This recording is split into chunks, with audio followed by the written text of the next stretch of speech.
Chapter 8, Tennessee, Chattanooga.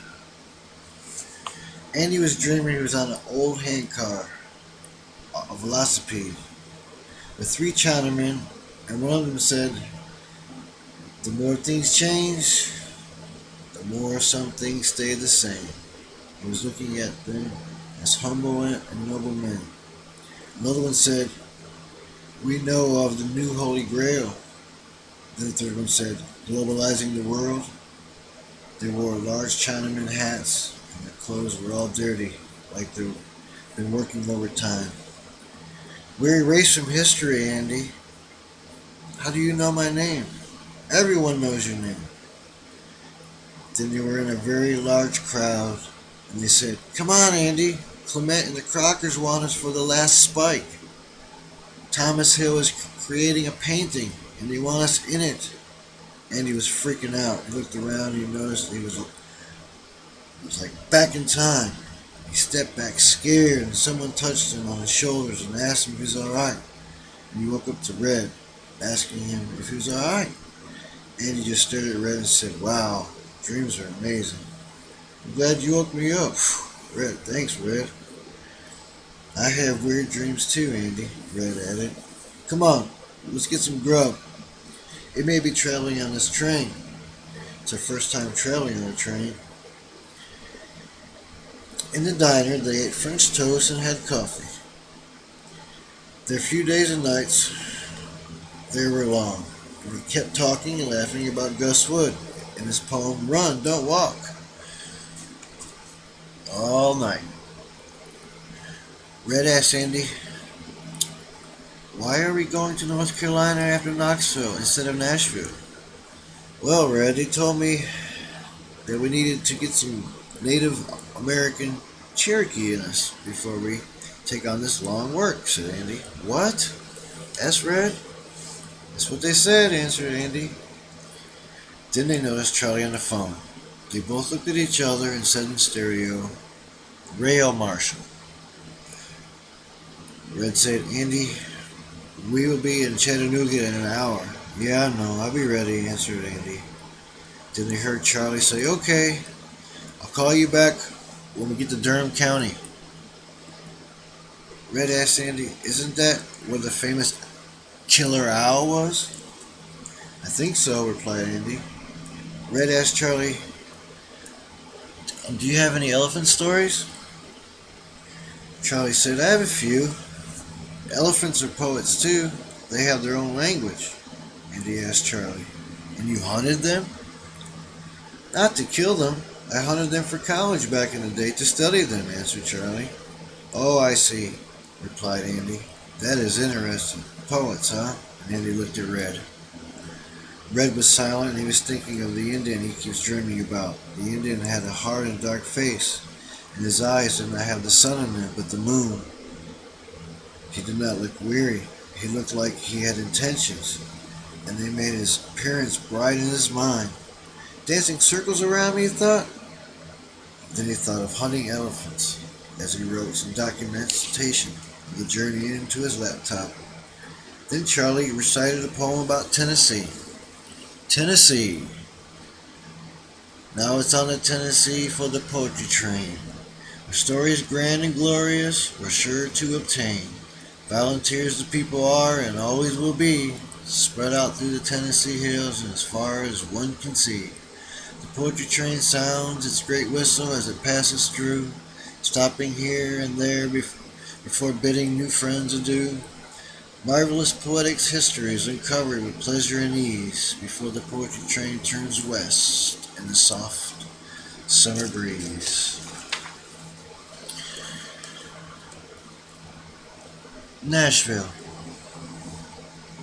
You must have expression for the future and do not fail the dreams and visions of our elders. Documentary work is okay, but do not lose the art.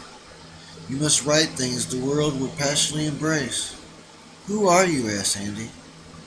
The Chinaman said, "I am a love ghost. If I told you I knew you had an elephant in your brain, would that scare you?" Andy felt puzzled, and he just shrunk. His thoughts echoed, "How did you know? How did you know?" I am a ghost, Andy, and as Anestia swears that those who fight monsters too long eventually become monsters themselves. Andy, there is an elephant on the train. Andy jumped out of bed and said to himself, "What is going on?" Oh, what a dream. Andy pondered his dream and made a mental note to ask Red if he could read the documentations of the journey. He hasn't had the chance because he's been busy doing business in Illinois. He thought to himself, if I walk out of my room naked, then that is poetry. If I put my clothes on as usual, then it's not. Then he thought, embracing art, huh? Red was sitting in his seat when Andy finally made it down. Andy asked Red what he thought about Barbara Duncan, and then Andy said, "Oh, I love Bob Kitcher's attitude. He sure was a great help, and he sure did enlighten us on North Carolina's youth. His attitude was positive about it." Red was hesitant, but he answered, "She's interesting. I have to order her books. I wish I could have them now. I'm so interested." And then Red said, "You look tired." And he replied, "Yes, I had another dream." Red said, "I sleep hard and I'm tired. Maybe too much fun sleep." Red, when you get done editing, doing what you need to do, can I take a look at what you have so far?" Andy asked. "Sure," replied Red, "but I don't have much." "Thanks, Red." Andy smiled and looked out the window. All three were thinking of Nashville. Andy thought about the Titans getting the Hasselback from Seattle.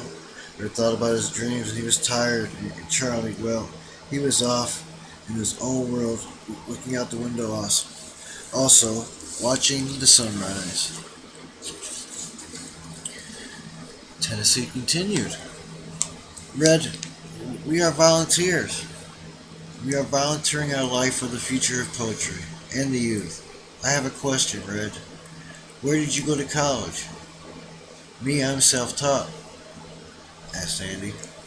Red answered, "First of all, I'm wondering why we never had this conversation before." Andy just laughed. "I'm self-taught myself, Andy. I would have loved to go to college, maybe the University of Tennessee. Vanderbilt is a great school, and Tennessee also has Austin Peay. I could never afford college or my folks, and I've gotten married young and had 2 kids. But I was told I had the gift, Andy, and the rich would have harnessed my talents and my poetic skills, but I didn't see it that way. I wanted my own voice, and now that I have one, yes, now I can go to college and buck up to the educated. I'm street smart, book smart, and spiritually smart. So that's why I volunteer for this work.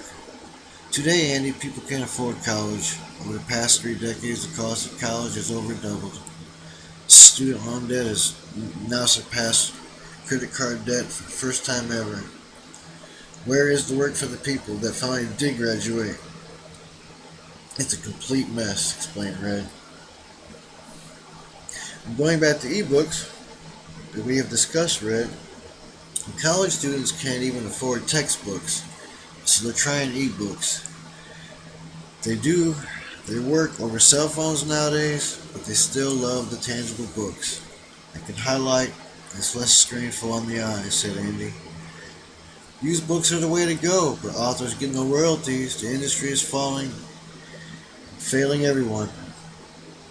Publishers want to go ebook all the way. Cheaper to publish, but there's no secondary market, said Red. They're going to have to improve, Red, said Andy. Unless they build from the ground up, it's just lipstick on an elephant, said Red while laughing, and then said, studying abroad is also good. You think you're funny, don't you? And then Andy asked, what, a globalized education? Yes, answered Red, and continued, it's fear versus understanding. Gosh, I would love to go to school in Egypt. My mother is blind, Red, and audiobooks, poetry, etc. is a way to go also. Poetry for the blind, doctor prescribed. Copyright law allows the Library of Congress to record the works that others can't get the rights for. That's another reason I took on this job, to help the poets get some kind of income. Poets can bring color and questions to the blind, causing more questions for the poets to explore answers for. Andy said and looked at Red seriously. We have a long way to go, Andy, but I will fight with and help you get this bill, said Red. Andy smiled and said, when we send off this documentary to the Library of Congress to be copyrighted there and logged, then the blind will be seeing the world through our eyes. Writers, poets, historians, and railroaders will have our book shelved, said Red. They both thought of a long day ahead of them. They had to document two cities, Clarksville and Memphis. Charlie was looking out the window, and it was stormy.